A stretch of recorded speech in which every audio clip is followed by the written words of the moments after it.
Recipe व्हिडिओला like आणि चॅनलला सबस्क्राईब करायला विसरू नका, कारण आजच्या या साध्या शेंगांपासून आज आपण बनवणार आहोत अशी भन्नाट भाजी की ताटातली भाजी संपेल पण चव लक्षात राहील।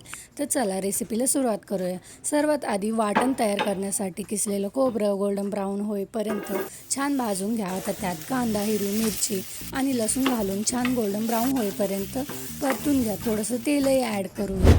आता आपण इकडे शेंगा स्वच्छ पाण्याने धुवून घ्यायचे आणि एक बटाटा कापून तोही त्या शेंगांमध्ये ॲड करून घेऊया। आता कढईमध्ये 2 चमचे तेल गरम करून त्यात जिरे, हिंग आणि हळद, थोडासा मसाला आणि आता त्यात शेंगा आणि बटाटा घालून 2 मिनिटं छान परतवून घ्यायचं। परतल्यानंतर त्यात तयार केलेलं वाटण आणि थोडंसं पाणी घालून मिक्स करून घ्या। आता यामध्ये घरचा मसाला, मीठ, धनेपूड सगळं घालून सगळं व्यवस्थित मिक्स करून घेऊया आणि झाकण ठेवून भाजीला शिजवून घेऊया। आणि बघा कशी तयार होते आपली मस्त गरमागरम खमंग शेंगा बटाट्याची भाजी।